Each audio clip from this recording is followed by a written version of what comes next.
ಅವರವರ ಮಕ್ಕಳಿಗೆ ಜಾತಿ ಮುದ್ರೆಯನ್ನು ಕಡ್ಡಾಯವಾಗಿ ಒತ್ತಿಸಿಕೊಳ್ಳಬೇಕು. ನಮಸ್ಕಾರ ಸ್ನೇಹಿತರೆ, ನಾನು ಈಗ ಮಾತನಾಡುವ ವಿಷಯ ತುಂಬಾ ಸೆನ್ಸಿಟಿವ್ ಆಗಿದೆ.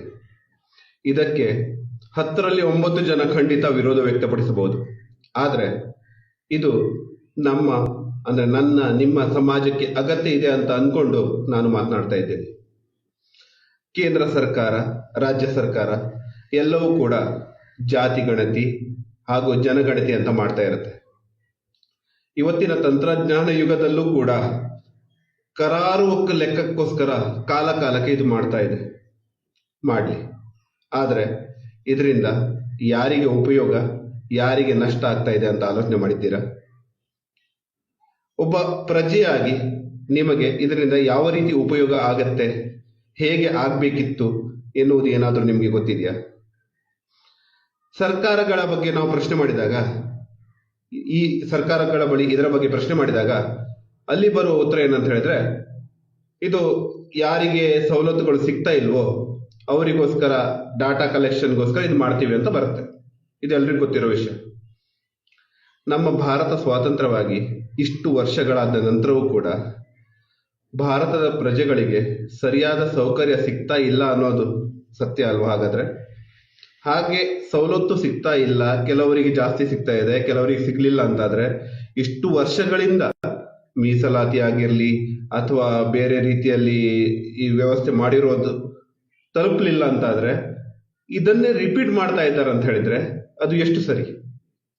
ಅದು ಕೂಡ ಇವತ್ತಿನ ತಂತ್ರಜ್ಞಾನ ಯುಗದಲ್ಲಿ ಪಿನ್ ಟು ಪಿನ್ ಡಾಟಾ ಸಿಗ್ತಾ ಇರುವಾಗ ಇವರು ಜಾತಿ ಗಣತಿ, ಜನಗಣತಿ ಅಂತ ಹೇಳಿ ಇಷ್ಟೆಲ್ಲ ಹಣ ಖರ್ಚು ಮಾಡ್ಕೊಂಡು ಏನ್ ಮಾಡ್ತಾ ಇದ್ದಾರೆ, ಹಾಗೂ ಆ ಡಾಟಾಗಳನ್ನ ಬಹಿರಂಗವಾಗಿ ಯಾಕೆ ಜನರಿಗೆ ತಲುಪುವಾಗಿ ಇಡ್ತಾ ಇಲ್ಲ?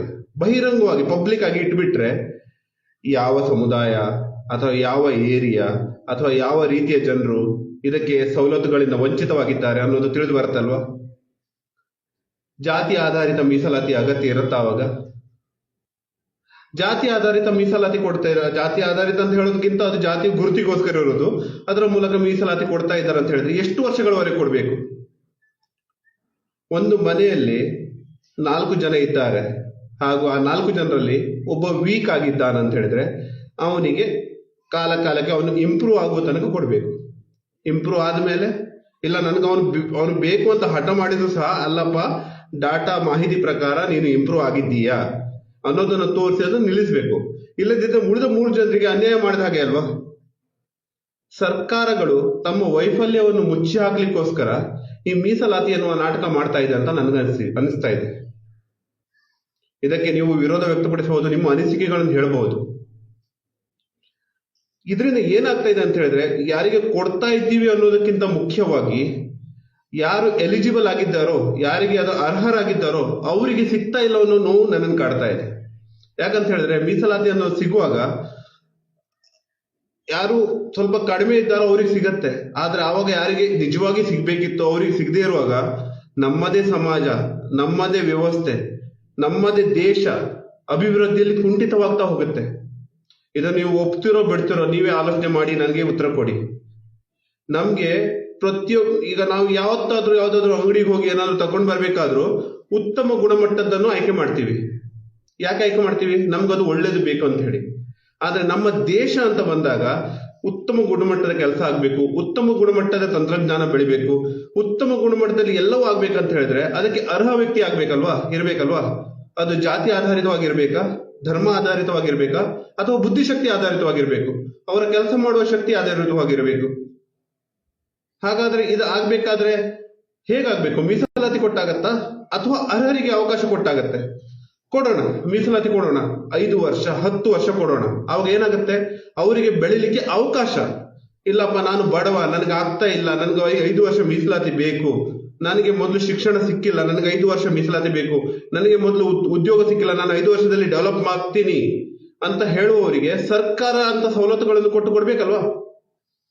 ಇಲ್ಲ, ಇವತ್ತು ಏನಾಗಿದೆ ಅಂತ ಹೇಳಿದ್ರೆ ಆಡಳಿತ ವ್ಯವಸ್ಥೆಯ ಸೌಕರ್ಯಗಳು ಬಿಸ್ನೆಸ್ ಆಗ್ಬಿಟ್ಟಿವೆ. ಪ್ರತಿಯೊಬ್ಬ ಪ್ರಜೆಗೂ ಮೂಲಭೂತ ಅಗತ್ಯಗಳು ಸಿಗ್ಬೇಕಾಗಿರೋದು ಇವತ್ತು ವ್ಯಾಪಾರ ಆಗ್ಬಿಟ್ಟಿದೆ. ಹಾಗಾಗಿ ಇನ್ಕಮ್ ಟ್ಯಾಕ್ಸ್ ಅಲ್ಲಿ ದುಡಿಯೋವರಿಂದ ಹಣ ತಗೊಳ್ತಾರೆ, GST ಅಲ್ಲಿ ಪ್ರತಿಯೊಬ್ಬರಿಂದ ಹಣ ತಗೊಳ್ತಾರೆ, ಮೂಲಭೂತ ಸೌಕರ್ಯಗಳಲ್ಲೂ ಹಣ ತಗೊಳ್ತಾರೆ. ಹಾಗಾಗಿ ಮೂಲಭೂತ ಸೌಕರ್ಯಗಳು ಎಲ್ರಿಗೂ ಸಿಗ್ಬೇಕಾಗಿರೋದು ಸಿಗದೇ ಇದ್ದಾಗ ಮೀಸಲಾತಿ ಅಥವಾ ಒಂದು ಕೋಟಾ ಅಂತ ಹೇಳಿ ಅದರ ಮೂಲಕ ಕೊಡ್ತಾರೆ. ಎಷ್ಟು ವರ್ಷ ಇದು ಮುಂದುವರಿಬೇಕು ನಿಮ್ಮ ಪ್ರಕಾರ? ಪ್ರತಿಯೊಬ್ಬನಿಗೂ, ಬಡವ ಆಗ್ಲಿ ಶ್ರೀಮಂತ ಆಗ್ಲಿ, ಎಲ್ಲರೂ ಅನ್ನ ತಿನ್ನೋದೇ ಅಲ್ವಾ? ಪ್ರತಿಯೊಬ್ಬನಿಗೂ ಸಿಗ್ಲಿ, ಕಡಿಮೆ ಬೆಲೆಗೆ ಆಹಾರ ವಸ್ತುಗಳು ಸಿಗ್ಲಿ, ಕಡಿಮೆ ಬೆಲೆಗೆ ಮೂಲ ಸೌಕರ್ಯಗಳು ಸಿಗ್ಲಿ, ಎಲೆಕ್ಟ್ರಿಸಿಟಿ ಎಲ್ಲ ಕಡಿಮೆ ಬೆಲೆಗೆ ಪ್ರತಿಯೊಬ್ಬನಿಗೂ ಸಿಗ್ಲಿ. ಆದ್ರೆ ಅದಕ್ಕಿಂತ ಜಾಸ್ತಿ ಉಪಯೋಗಿಸುವವರಿಗೆ ಅಥವಾ ಲಕ್ಸುರಿ ವಸ್ತುಗಳನ್ನು ಉಪಯೋಗಿಸುವವರ ಮೇಲೆ ಜಾಸ್ತಿ ಟ್ಯಾಕ್ಸ್ ಹಾಕಿ, ಅದು ಮೂಲಭೂತ ಅಗತ್ಯ ಅಲ್ಲ. ಆದ್ರೆ ಇದಕ್ಕೆ ಎಲ್ಲರೂ ವಿರೋಧ ಮಾಡ್ತಾರೆ. ನನ್ಗೆ ಸಿಗ್ತಾ ಇದೆ, ನಾನ್ಯಾಕೆ ಮಾತಾಡ್ಲಿ ಇದ್ರ ಬಗ್ಗೆ? ಇದನ್ನ ನಾನು ಹಂಚಿಕೊಂಡ್ರೆ ನನಗೆ ಸಿಗೋದಿಲ್ಲ ಇದು. ಅಯ್ಯೋ, ನಿನಗೆ ಸಿಗೋದಿಲ್ಲ ಅಂತ ಹೇಳಿ ನೀನು ಈ ಸಮಾಜವನ್ನು ಹಾಳು ಮಾಡ್ತಾ ಇದ್ದೀಯಾ. ಇವತ್ತು ಸಿಗಲ್ಲ, ನಾಳೆ ನಿನ್ನ ಮಕ್ಕಳಿಗೂ ಇದೇ ಪ್ರಾಬ್ಲಮ್ ಬರುತ್ತೆ. ಸ್ವಲ್ಪ ಆಲೋಚನೆ ಮಾಡಿ. ನೀವು ಇದನ್ನು ವಿರೋಧಿಸಬಹುದು, ಆದ್ರೆ ಇದೇ ಸತ್ಯ. ನೀವು ಇದನ್ನು ಸುಳ್ಳು ಅಂತಾದ್ರೆ ಪ್ರೂವ್ ಮಾಡಿ. ಎಷ್ಟು ತಲೆಗೆ ಒಂದು ಹುಳ ಬಿಡ್ಲಿಕ್ಕಿತ್ತು, ಆಲೋಚನೆ ಮಾಡಿ ಈ ಹುಳವನ್ನು ತೆಗೆದಾಕಿ. ಧನ್ಯವಾದಗಳು.